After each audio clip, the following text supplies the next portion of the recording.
Buenos días, compañeros, compañeras y profesoras presentes. Nosotras le vamos a hablar sobre la cultura actual de los pueblos originarios. A continuación, le daremos una pequeña introducción sobre qué son los pueblos originarios y cuáles son los tipos de pueblos originarios en Chile. ¿Qué es un pueblo originario? Hace mención a los pueblos que existieron y poblaron diferentes lugares del mundo antes de la conquista. No se refiere solamente a los pueblos de América o indígenas. En 1492, Colón creyó llegar a las Indias, por lo que denominó indios a los habitantes del continente americano. Pueblos originarios en Chile. Entre ellos tenemos picunches, mapuches, huilliches, Rapa Nui, diaguitas, atacameños, caucahues, etc. Se está creando un acceso de cooperación que busca entregar soluciones y mejorar las capacidades agropecuarias en los predios de comunicaciones indígenas. Se trata de un convenio de colaboralización que tiene un presupuesto de 9.600 millones transferidos a INDAP para la gestión y ejecución de obras civiles para la construcción y habilitación de 800 pozos profundos, como también la inscripción y la regularización de esta. La alianza de ambas instituciones la siguieron con sus respectivas firmas. El director nacional de INDAP, Carlos Recondo, y Ignacio Nariz, es así como Recondo destacó que gracias a estas alianzas se beneficiará a más de 57.000 productores agrícolas pertenecientes a comunidades indígenas del Biobío a los lagos, y que en esta última serán cerca de 8.000 beneficiados.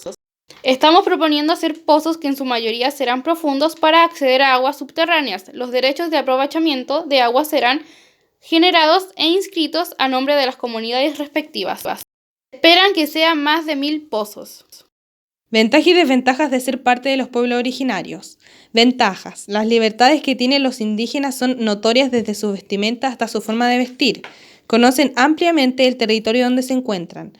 La mayoría son criados en la naturaleza, por lo tanto la conocen a plenitud, sacándole provecho y cuidándola a la vez. Otro beneficio y ventaja son las becas indígenas, la beca indígena de educación básica y la beca indígena de educación media. Beca de educación básica es un aporte monetario de libre disposición destinado a apoyar el financiamiento de los gastos que genera el estudio de niños, niñas y jóvenes de origen indígena con un buen rendimiento académico. El monto es de 98.000 pesos al año en 2 cuotas. Los requisitos son ser indígena acreditado por CONADI, ser estudiante de establecimientos públicos o particular subvencionado, ser promovido con una nota promedio mínima de 5, tramo de registro social de hogares hasta el 60%. Se excluye de postular a beca indígena a estudiantes extranjeros. En cuanto a la beca de educación media, consiste en un aporte de dinero de 203.000 pesos al año en 2 cuotas. Requisitos: ser de origen indígena acreditado por CONADI, cursar desde primero a cuarto medio para un técnico profesional en establecimientos educacionales subvencionados por Mineduc, tener como mínimo una nota de 5 en el último curso de educación básica y educación media. Tramo de registro social de hogares hasta el 60%. Estudiantes en el Registro Nacional de Discapacidad tendrán acceso preferente. Se excluye de postular a beca indígena a estudiantes extranjeros. Desventajas. Son enormemente discriminados. La pobreza extrema, la exclusión de la sociedad, la marginación, el analfabetismo, etc. A continuación hablaremos del tema de la violencia en la Araucanía. El conflicto en la Araucanía es un conflicto armado, social y político que comprende una serie de hechos de violencia ocurridos en la zona sur de Chile, especialmente en la región de la Araucanía y la provincia de Arauco. Según el último balance de Fiscalía Regional de la Araucanía, la violencia rural creció en 69%, con 122 ataques y 4 fallecidos en 2020. El conflicto en la zona sigue en aumento pese a la pandemia, siendo lo más asombroso que sectores extremistas sigan promoviendo y legitimando una lucha que cuesta vidas de personas y se dé pase libre al tráfico de droga, adquisición y uso ilícito de armamento de guerra en los ataques incendiarios. Hoy, la dimensión del conflicto dejó de tener una solución de carácter policial. En ese sentido, no deja de ser importante devolver herramientas a nuestras políticas, mas no son los responsables de dar solución. Como también dejó de tener una solución de carácter constitucional, ya que una nueva constitución no será la solución al conflicto, mucho menos quien traiga paz con solo reconocer a los pueblos indígenas. Por ello, necesitamos autoridades empoderadas con determinación al momento de enfrentar problemas de gran envergadura. Es fundamental comprender que, si no hay luces de paz en 5 o 10 años, el conflicto quizás tenga un carácter irreversible. Las familias esperan vivir en paz y que las situaciones de violencia se dejen de tratar como los que algunos, con relajo, caracterizan como casos aislados. Los grupos afines a la causa indigenista reclaman, principalmente y entre otras medidas, la devolución de las tierras que fueron usurpadas por el Estado o empresas privadas tras la ocupación de la Araucanía a fines del siglo XIX, la autonomía del pueblo mapuche o la creación de un ministerio indígena, mientras que otros grupos más radicalizados buscan la total erradicación del Estado chileno y la Iglesia Católica del territorio mapuche, ya que a su juicio dicha presencia sería una señal de colonialismo en la región. Entre otros grupos opositores se encuentran organizaciones de autodefensa de agricultores, empresarios y habitantes de dichos sectores. El alza de violencia ha conllevado el aumento de la presencia de carabineros en la región, que incluía hasta 2018 el denominado Comando Jungla, entrenado en Colombia para combatir el terrorismo, la cual ha sido duramente criticada por la oposición al gobierno de Sebastián Piñera. Algunos de los casos más relevantes ocurridos en la zona es el caso Luxinger-Macay. Cerca de una mañana del 4 de enero de 2013, en el 5º aniversario de la muerte de Matías Catrileo, un grupo de asaltantes ingresó a la granja Lumahue, en la comuna de Vilcún, y se enfrentó con los dueños Werner Luxinger y Vivian Macay. Los asaltantes incendiaron la casa y la pareja murió calcinada. Posteriormente, el juicio de Celestino Córdoba y su implicación en el atentado se volvieron tema de discusión nacional. Y finalmente, el machi fue condenado a 18 años de prisión, sin garantías por el asesinato de la pareja.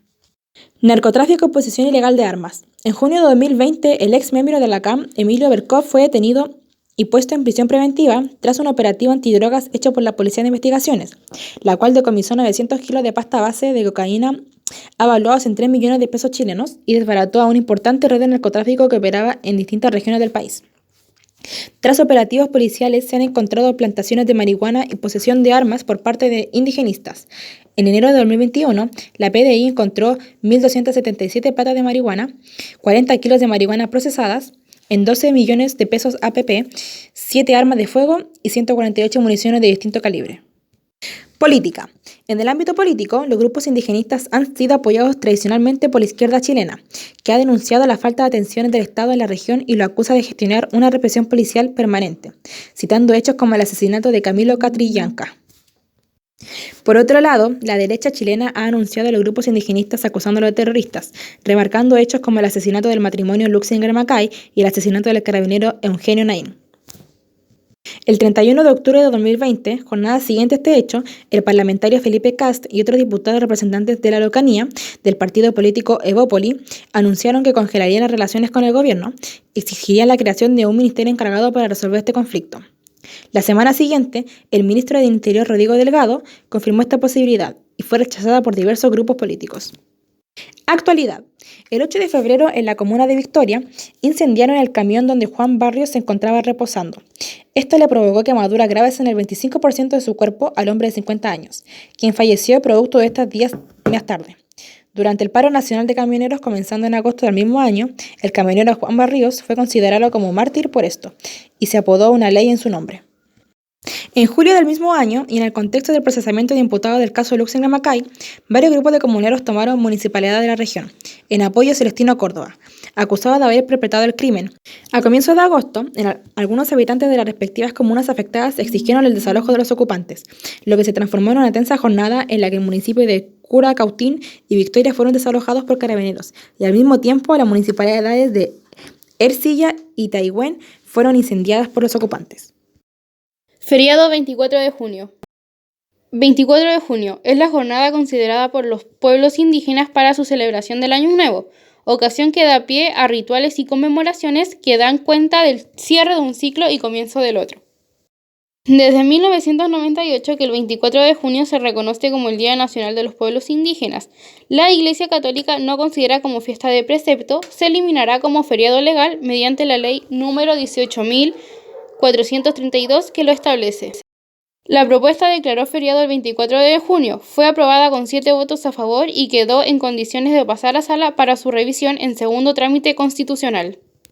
Los proyectos de los pueblos originarios para la Convención Constitucional. De las 55 personas que van a redactar la nueva Constitución, 17 son pertenecientes a los pueblos originarios. Algunos de los constituyentes son Elisa Loncón, Natividad Yanquilleo, Adolfo Millagur, Rosa Cantrileo, etc. Constituyentes y algunas de sus ideas y proyectos. Elisa Loncón, constituyente mapuche. Su objetivo es que se reconozca por primera vez la plurinacionalidad. Luis Jiménez, abogado ambientalista, electo por el pueblo aymara, defiende los derechos de la madre tierra. Natividad Yanquilleo, abogada y diplomada de los derechos humanos, aboga por la profundización y ampliación de los derechos sociales. Los representantes de los pueblos originarios coinciden en sus puntos: Estado plurinacional, reconocimiento de los pueblos originarios, derecho a la tierra, recuperación, interculturalidad, etc. Además, hablan de la importancia del buen vivir. Como conclusión, nos hemos interiorizado en una problemática importante de nuestro país que afecta a una minoría invisibilizada por la historia tradicional. Pero el debate no está cerrado, el problema es complejo, incluye intereses económicos, sociales, culturales, políticos, etc.